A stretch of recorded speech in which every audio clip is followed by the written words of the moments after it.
So today we're going to be talking about the 3 misconceptions that get in the way of growing your practice. So through my experience as a coach, coaching biofield tuning practitioners to grow their practices, these are some really common things that come up that are getting in the way, that are stopping you from getting out there and starting or growing your practice. So before I share those, I'm going to share a little bit about myself. We'll go over those misconceptions. We're going to have some time for Q&A. And then for those of you who are wondering, there's already been some questions that have come through. How to work with me, I'll share with you a little bit about that as well. Okay. So to start, hi, for those of you who know me, welcome back to my space. And for those who I'm just meeting for the first time, I'm so excited to connect with you in this way. My name is Jillian Faldmo, and I have been practicing biofield tuning since 2014. I've been a certified biofield tuning instructor since 2015. So what happened there was I took Eileen's course in 2014, and very soon after that began apprenticing with her. I was very fortunate to live in the same town and neighborhood as Eileen, and so we began practicing together, sharing space. She actually helped to mentor me in growing my first practice. And as you can see here, I've started 3 practices. And actually, I thought about this a little while ago. I've actually started 4 practices for biofield tuning. So my first practice was in Johnson, Vermont. That was the first time that I ever had a practice for biofield tuning, soon after I became certified. The second one, I moved to San Diego after meeting my husband, and I built my practice there.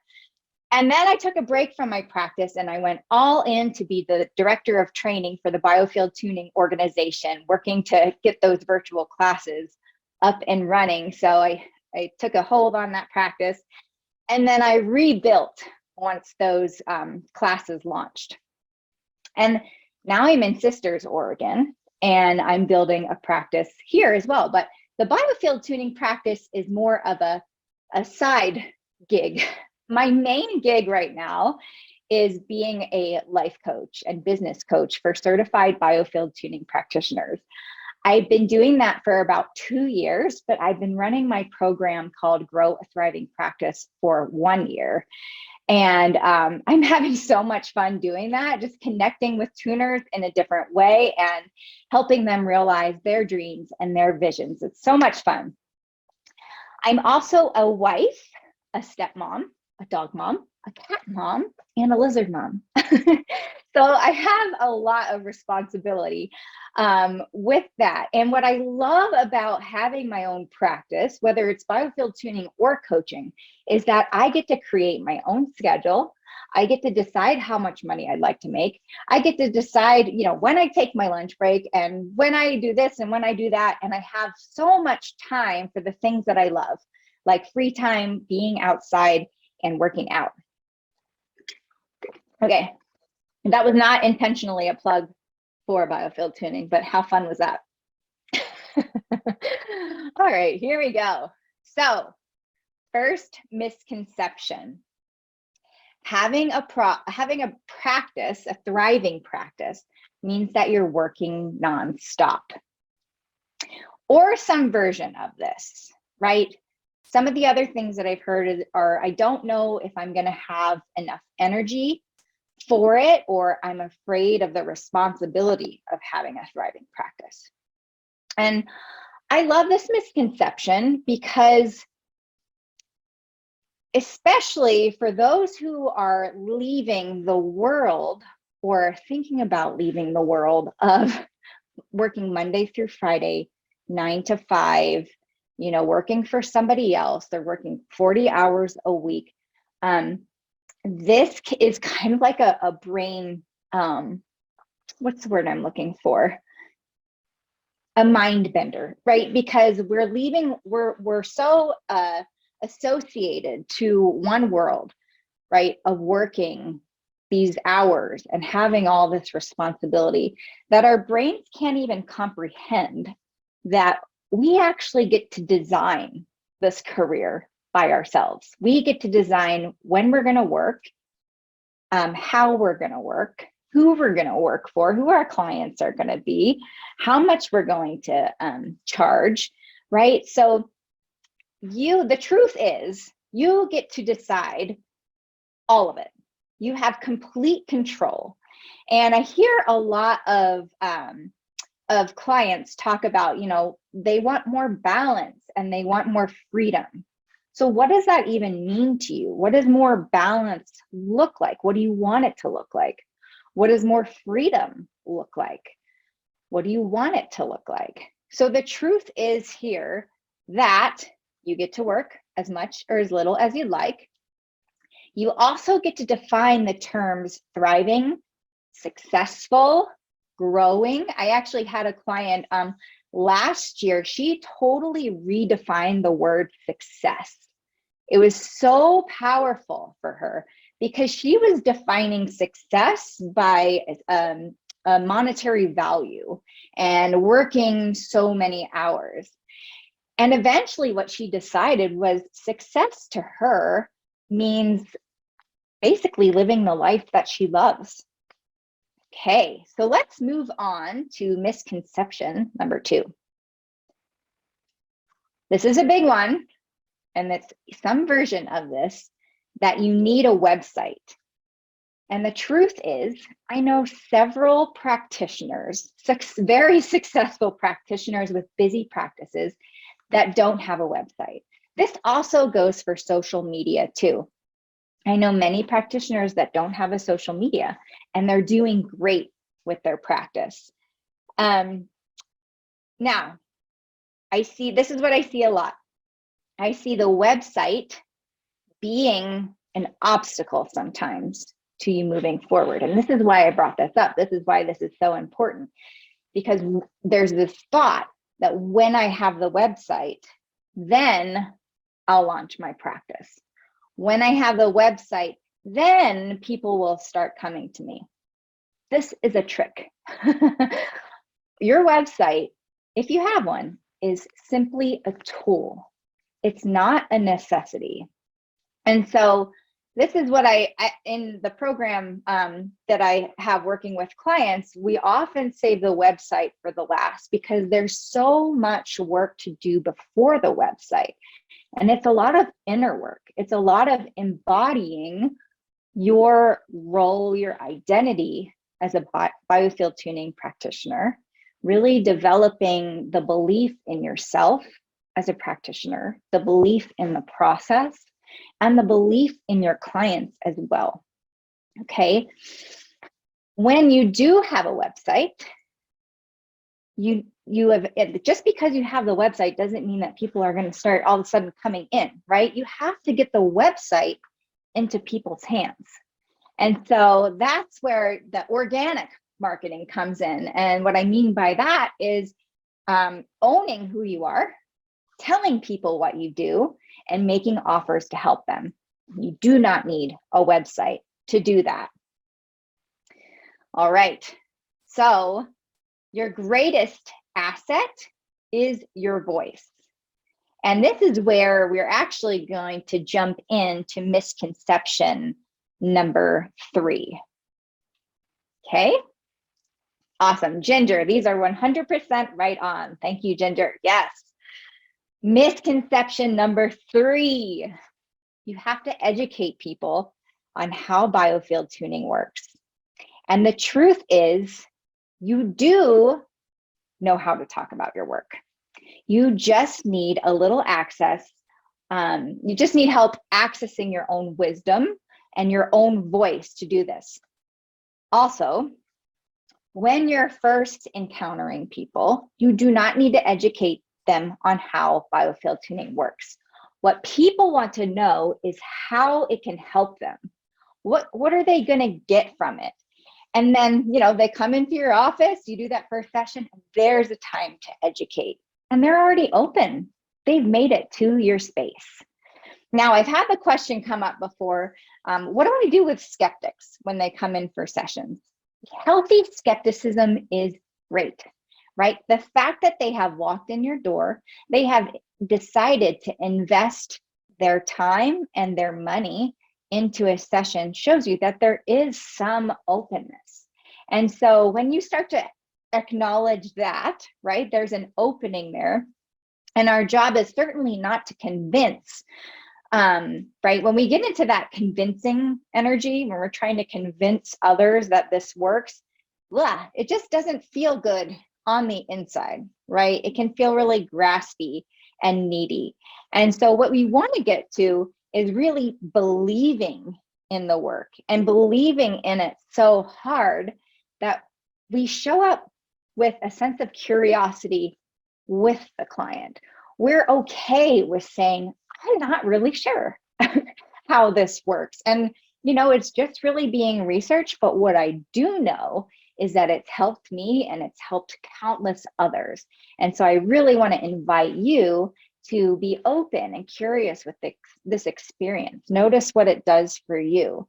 And through our journey together, we'll both be learning quite a lot along the way. So you don't need to know a whole lot about biofield tuning to start or grow your practice, right? Just showing up, doing the sessions, being curious can help you to learn so much.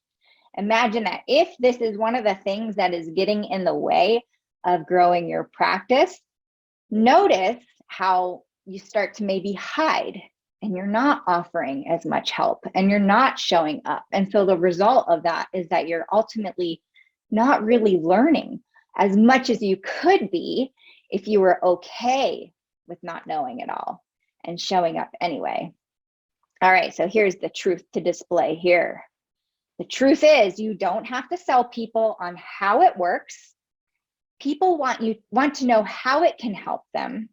And when you find your voice, your people will find you. So we're going to do a little exercise here, and we're going to use the Q&A. I want you to answer, what has biofield tuning done for you? How has it helped you? And what kind of impact has it had on you? So answer any or all of those questions. What has biofield tuning done for you? How has it helped you? And what kind of impact has it had on you? Go ahead and answer those questions in the Q&A. I'm really curious to see what you come up with. One of the things that I see so often is the copy and pasting from Eileen's biofield tuning site. And I think that that's great because she has such an elegant way of talking about the work. But what I really want to see is you using your voice to talk about this work, because your people are going to be attracted to your voice, right? And I know that in training, we talk about not using certain trigger words like aura or spirituality. And here's what I want to say about that. If your ideal client speaks in that language, please use that language because you want to attract the people who you want to work with. If you want to work with people who speak woo to explain biofield tuning and what this does for them. That's okay. I give you full permission to do that. All right. Okay, so Allison says, BT affirmed truths about my past and helped me process it physically. Yes, great. Ginger, it's helped me to get unstuck in my life, increase my belief in my ability to change my circumstances as I change my beliefs, helped me to connect more intimately with people, strangers even, helps me learn to bring grounding and centering into my life every day. Such a beautiful way to explain what this does. Yes, Terry, the first time I heard my field, I was amazed. It immediately helped me ground into my physical knowing, what I had always believed and trusted. Nice. Yes, Terry. Oh, so good to see you here, by the way. Awesome. So these are just a few ways to talk to people about what biofield tuning is and what it does for them. Okay, so I want you to think about that. Like, and next time you're out and about and someone asks you, what do? You can even say, I help people believe in themselves and get unstuck. You don't have to mention anything about tuning forks. You don't have to mention anything about sound. You start with that. That could be your elevator speech. And then that's going to intrigue them to ask more questions. Oh, well, how do you do that? Well, I listen to people's energy fields. And what I discover is certain emotions and patterns of behavior, patterns of thinking. And we work together to shift those patterns. Oh, how do you do that? And then maybe you start to bring in more about the technicalities of the work. Awesome. Ginger said, I appreciate that permission to speak blue. You're welcome. Erin, wow, great questions. It's really helped me live in the now, to move past my past. It completely took away hypothyroidism. Yes, awesome. Megan, I feel more confident. As I do, I find myself believing in more, which is making me more excited to start my practice. Yep. Instead of sitting in fear, I find myself more in flow and more moving forward regardless of the fear. I feel like I know myself better in this space. Yes, that's amazing. What a beautiful way to explain that. I'm just going to read one of your sentences again. As I do it more, I find myself believing in it more. That is huge, right? So this is a tool for us all. When you find your place, when you find yourself in a place of disbelief with the work or with yourself or with your clients, do the work anyway. Because oftentimes you'll see what'll happen is that it reaffirms your belief. It supports your belief. It strengthens your belief in the work. This is such an interesting field, no pun intended, that we're in, because it is so subtle and it's difficult to see, right? And so that's why I think there's this fear that, oh, like, people aren't going to believe in this, but do it, right? Because that's where the belief happens. Also, if you're finding yourself really stuck and not believing, receive a session. That, for me, every time does wonders. And I say, hello, I've been doing this for many years now. And sometimes if I haven't done a session for a while, or I haven't received a session for a while, I'll start to be like, what am I doing? What am I doing with these forks? And then I'll receive the session or give the session, and it totally lifts me back up and supports me in this work. It's amazing. All right. Iris says, biofield tuning answered my questions of why behaviors that I thought myself and others have conquered continued in our lives. Biofield tuning answered my question. Oh, of why? Okay, got it. Yes. So biofield tuning has given you some insight into why these patterns continue, right? Yes. Coles, it made me mentally clearer and more of an attractor of things and people that I want in my life. I would say that my signal is stronger and so are my intentions, and I'm also more physically fit. Wonderful. Yes. Okay. How cool is that? That might be a great elevator speech, is saying, I help people get stronger mentally, physically, and emotionally. They're probably going to go, well, what gym does that? Wait, that can't be a gym. What does that even mean, right? And so you get to take some time to explain that a little bit more. Great hook. Awesome. Okay. I have some others for you. Another misconception. And, as I've been creating this training, more just keep popping in. And so one of them is that you have to be ready to start a practice. And yes, to some degree, that is true. You have to either have your website in order, you have to get extra practice sessions in order, or you have to obtain a certain level of healing. Okay, just want to wipe that slate clean. Ready is whenever you decide that it is. There's no definition of what ready is to start a practice, except for to have your certification in order. You have to have the skills. You all have the skills, right? So it's just these other things that are potentially getting in the way. before you have the website, before you get more practice sessions, before you attain a certain level of healing, I want you to consider that you can start putting intention and planning into your practice while you're figuring those things out. If you're always waiting for the perfect time to start, what's going to happen? Things get to a stalemate, right? We don't start. It'll never happen. You just have to decide it's the perfect time to start. That's what all of this is about. It's about deciding, whether that's deciding I'm going to commit 1 hour a week to doing sessions, or whether it's deciding I'm going to go all in on my practice and make this my full-time gig. We get to redefine full-time. Full-time doesn't have to mean 40 hours. In my world, it doesn't. Full-time for me is 20 hours. That's a full week for me, and I'm very happy with that. Sometimes I'll even go a little bit lower and still consider that full-time. Now, if you feel it in your body that it's a yes, that it's time, but your brain is giving you all the reasons not to, it's completely normal. Our brains and our bodies are often at sort of odds with each other.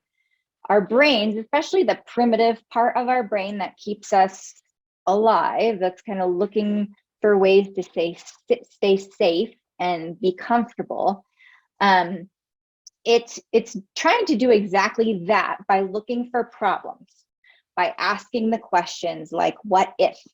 Now, if I answered my brain every time that happened, I certainly wouldn't be doing this right now today, because I had all kinds of what ifs come up and all kinds of fear and nerves come up. Now, there's no rational reason to be fearful. Clearly, I'm safe. I'm in my home office in front of a screen talking to such wonderful people. But my brain wants to go, well, what if something goes wrong? What if I'm embarrassed? What if I have to experience humiliation? Listen, brain, I'm going to tell you right now, the worst thing that can happen is an emotion. And I am quite capable of allowing my emotions.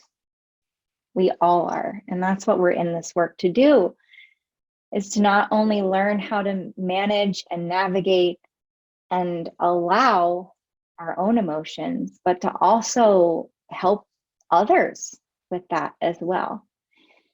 So when things start to feel scary or unsure or unsafe, I invite you to use just that. The worst thing that can happen is an emotion, and I am quite capable of allowing my emotions. Okay. That's the other misconception, is that in order to start my practice, I need to be confident, and I need to be confident 100% of the time. I'm here to tell you, you will not be confident 100. Well, maybe you will. I'm not confident 100% of the time. I experience fear, doubt, imposter syndrome on a regular basis. Okay.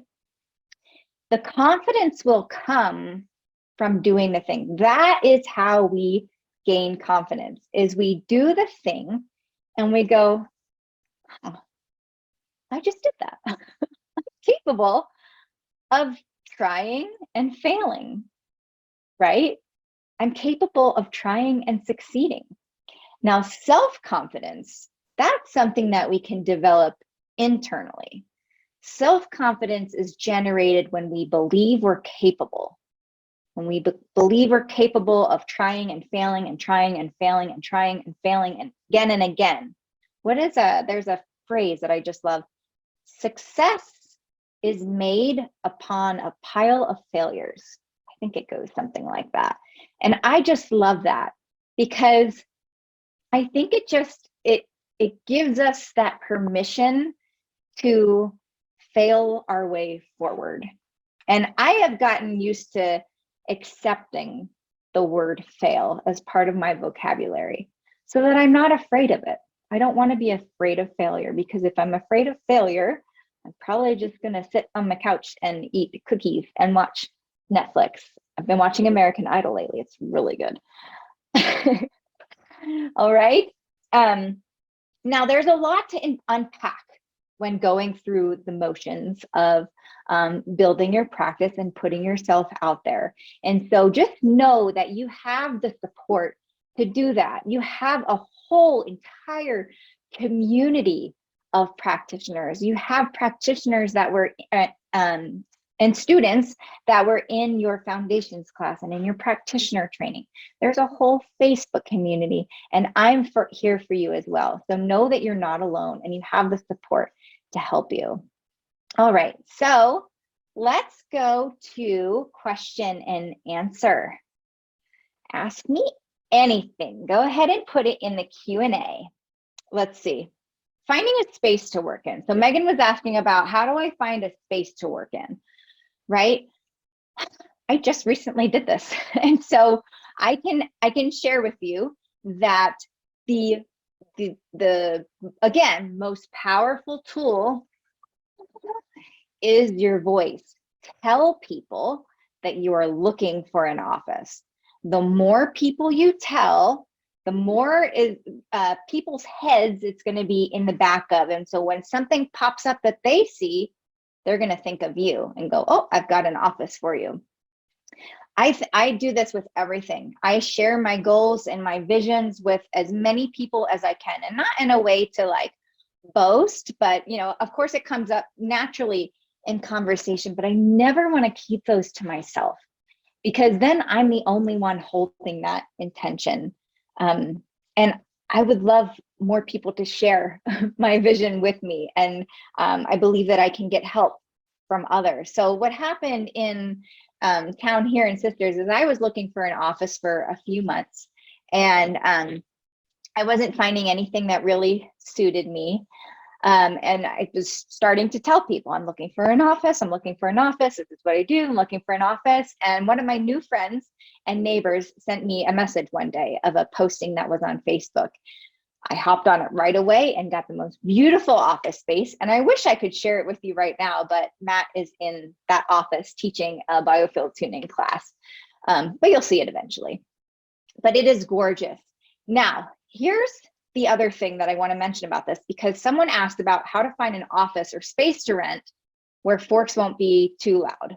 In my office space, it's not necessarily the forks being too loud, but you can really hear the upstairs neighbors doing whatever they're doing, especially when the kids come home from school. It can be pretty loud and disruptive. So what I've decided to do was I made a decision ahead of time that, hey, if this ever becomes too disruptive during the session, I'm going to refund my client their money. I'm just deciding that ahead of time so that I can relax during the session. I know that I have a solution to the problem that I have. What's awesome is that that's never had to happen before.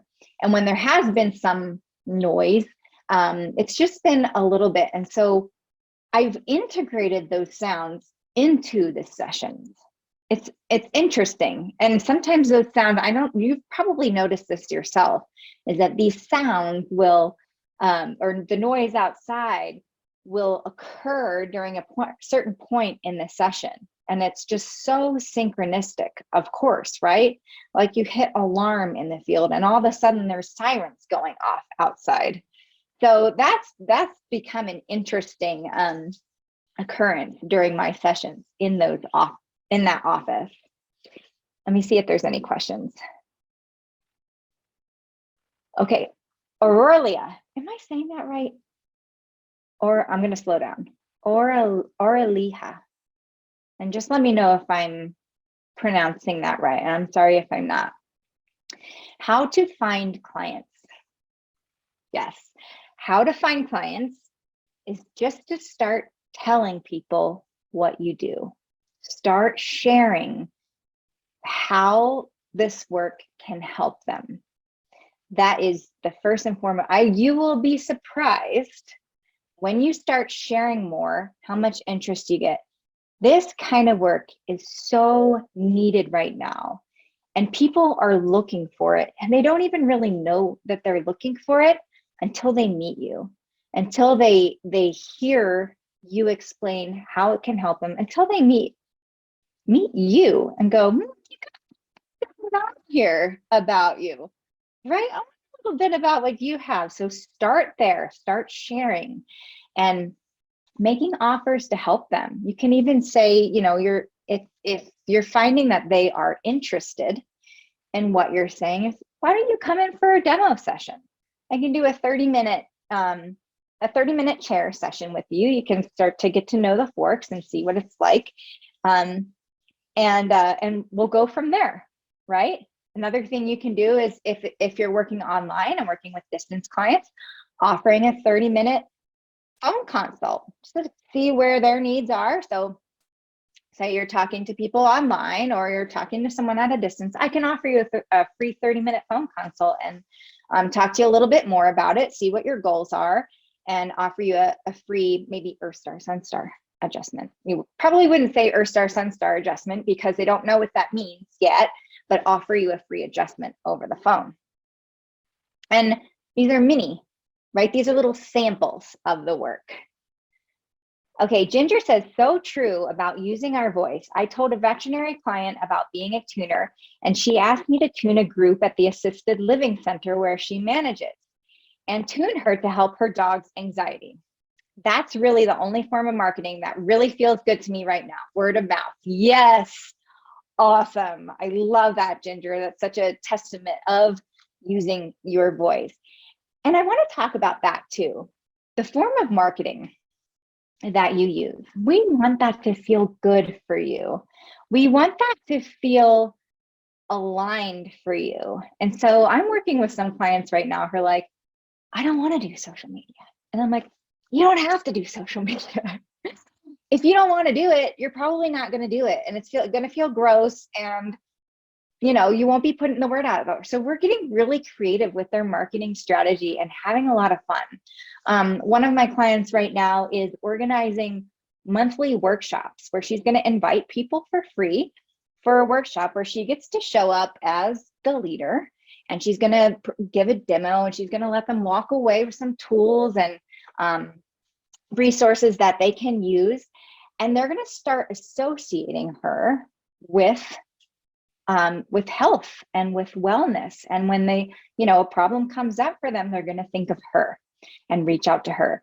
At the same time, she's going to be offering some specials and some demos to get people in the door. So that's one way to do, if you want to grow your practice, to do some marketing without being on social media, without having a website. Okay, she will have to build an email list so that she can reach out to these people when she wants to have the next workshop.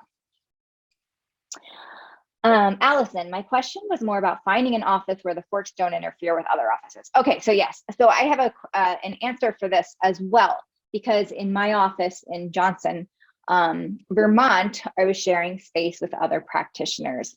And what worked for us was using a white noise machine outside the room. So they would have one outside their room, we would have one outside their room, and it really helped. Sometimes they would hear maybe the higher frequency forks, but I would check in with them every now and then, and they never had a problem with it. So that's one way, is to use a white noise machine outside the door. Another way, if this is like really a problem and you're feeling really limited around that, is to just have a practice using the weighted forks. I think the weighted forks are really underestimated. And yeah, you can't hear it, right? But if you get really practiced at using the weighted forks, and you don't even need to be really practiced, you can just practice a little with the weighted forks, you start to feel in and sense into the vibrations in your fingertips, to the vibrations in your body, and can move a lot of energy that way. And maybe just for the effect, bring in an unweighted fork here and there if you want to. So you can definitely do that.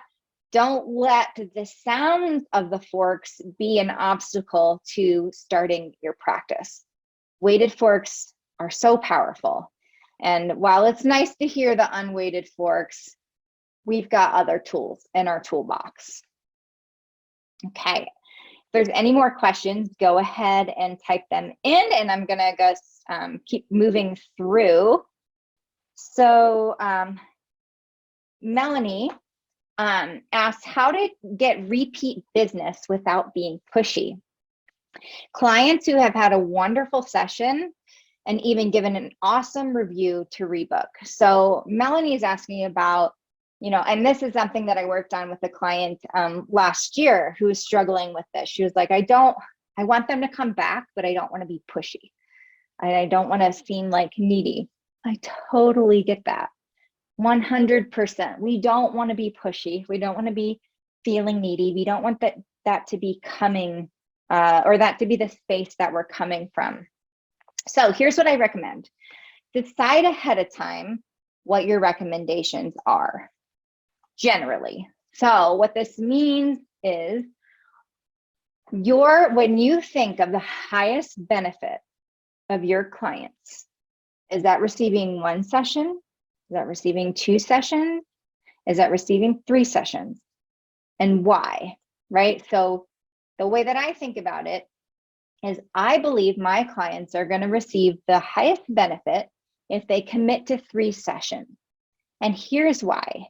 Because the first session, people can really be a lot in their heads, trying to figure out what's going on. How is she hearing that? What am I supposed to be hearing? What am I supposed to be feeling? Should I have my eyes open or my eyes closed? Right? Lots of things going on in the mind, trying to figure out what's happening. So the first is like an experience. So start to build that trust and that rapport with you as a practitioner, and also with the forks and the process. The second session allows them to relax a little bit more, not analyze what's going on so much in this session, and to be more in their bodies. And then from my experience, what I have seen is that the third session, people really experience the most benefit because they're familiar, they trust, and they're wide open. And I've seen a lot of big shifts on that third session. So those are the recommendations that I give generally. And it has nothing, when I'm giving those recommendations, it has nothing to do with me needing them to come back because I need my schedule full, or I need the money, or I need them to believe in this as much as I do, or whatever it is. I'm truly just thinking of them and their needs. So when we put our clients' needs ahead of our own, when we shift our mindset and our focus to them rather than us, ourselves, then we're truly in a place of service. And when we're in service, we're not needy, we're not graspy, we're not pushy. Now, another part of this is practicing non-attachment, right? You give them the recommendations and then let them decide. Just let it be. We want to, if they are like, good, I'm not really feeling it, that's okay. That's in their highest benefit to have their agency and to choose for themselves, right? And when we can practice that non-attachment, we can let them go. We can make room for others to come in and receive the benefits. When we feel like we're holding on to like one person, hoping that they come back and that they rebook, we're like shutting the door to the many others. So just move on to helping the next person, finding that next person and helping them. Yeah, Terry says, I love using the weighted forks, and those are my primary go-to forks these days. Yes, I'm so glad that you said that, Terry, and that you're having that experience, because they are powerful. How to market my services without not necessarily using social media. I want more customers, but I don't just want anybody off the street. I want people who are receptive to the benefits of sound therapy. Yes. Okay, so I talked a little bit about this. You don't have to use social media. You can pull from your own network of people. Like who is your ideal client? And this is a process that I work with in the Grow a Thriving Practice program. So There's a very clear process of how to identify your ideal client, and then from there, identify what your niche is. And so that might mean your ideal client might be in groups that you are already a part of. They might be in, different, networking groups or healing groups or whatnot. So this was Michelle's question. So Michelle, where are those people who you already know that are receptive to the benefits of sound therapy, right? Or if you're not sure, where do you think they might be? Maybe they're at yoga studios.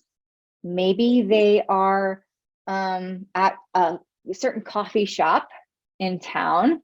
If you're wanting to reach out to like maybe the remote market as well, what Facebook groups are they hanging out in? What blogs are they reading? And maybe from there, creating your own blog, talking about this work, creating newsletters, talking about this work. If it is more local, maybe offering some free demo sessions or a little mini workshop or get together. I like to think of if workshops scare you, if you're like, oh, I don't want to do a workshop, that feels so scary.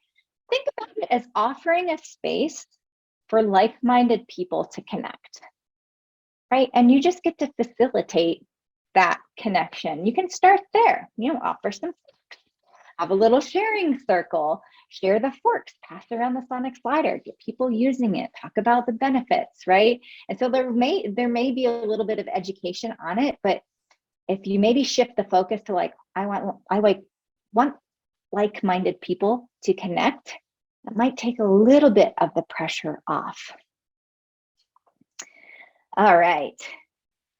Let me see if there's any more questions.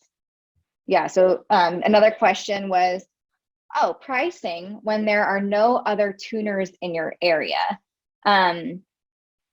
So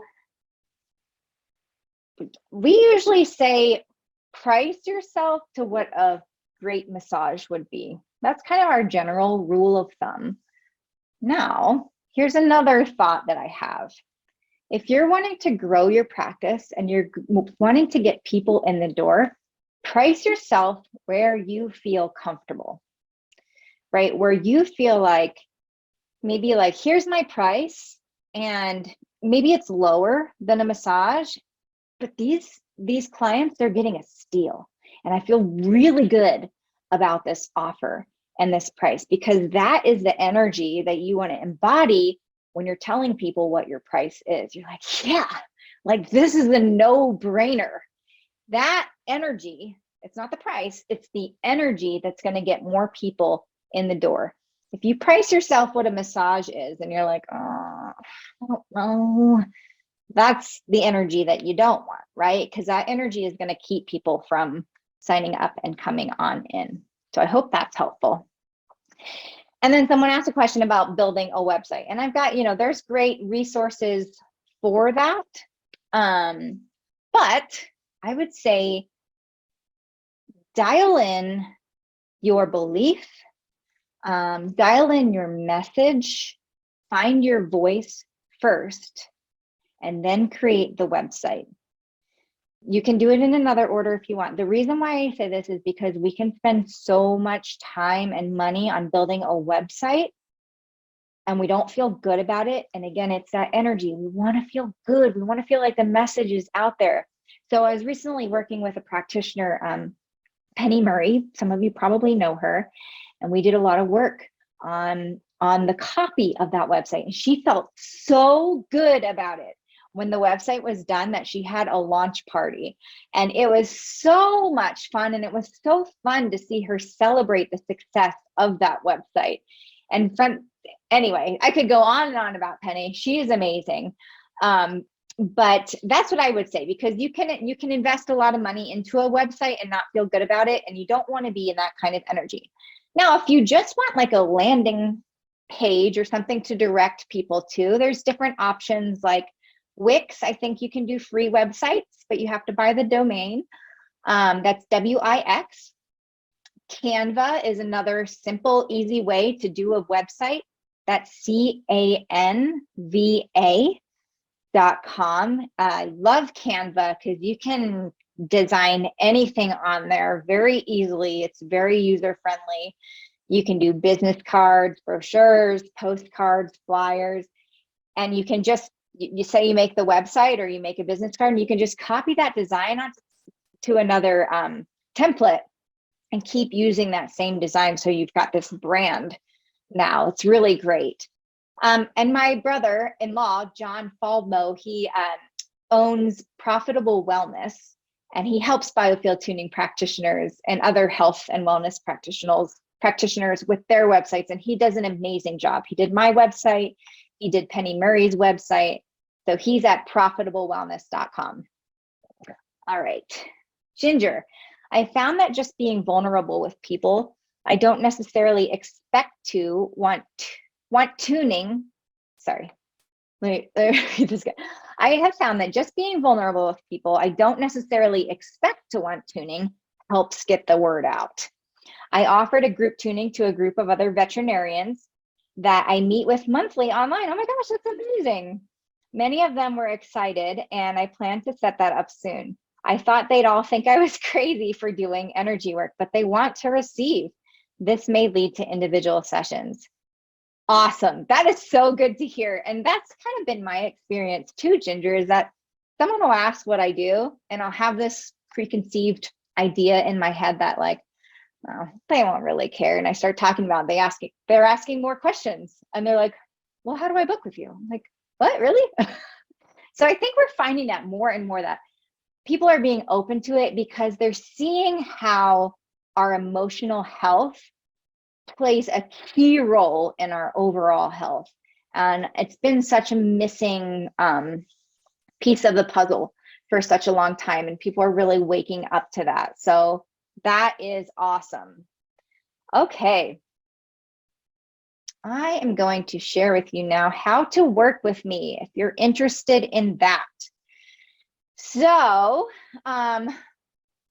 just this past few weeks, I was all booked up for consultation calls. So if you've been on to look and you saw that there were none, that was correct. This morning, I just added 4 more spots for a consultation, a free consultation, to look into the Grow a Thriving Practice coaching program to see if it would be a good match for you. The program runs April through June, and we'll get on the call. We'll talk about all the details there. Go to jillianfaldmo.com, click on book your free call. And then if the spots fill up, then be sure to get on the wait list for the next enrollment period, or even before that. There may be some openings, I think, in May. So if you get on the wait list, you may be able to start your individualized program in May. So this is individualized coaching. You get one-on-one with me. There's also a group and community aspect to it as well, which I think is just so important in this community and this group, because we're doing something pretty awesome. And again, pretty unfamiliar to the world. And so it's really great to have the support of one another. So what that call looks like is it's an hour, and I just get an idea of what your vision is. And even if you come to the call really not knowing what your vision is, we help to clarify what that is then and there, and what moving forward could look like for you. So I hope to see you there. Well, thank you guys so much for coming and participating. I loved seeing your comments. And if you have any more questions, don't hesitate to reach out to me. You just need a little feedback, or you're not clear about something, you can email me at jillianfaldmo.com, and I'll be sending out the replay shortly after this. All right, take care, everybody. Thanks. Bye.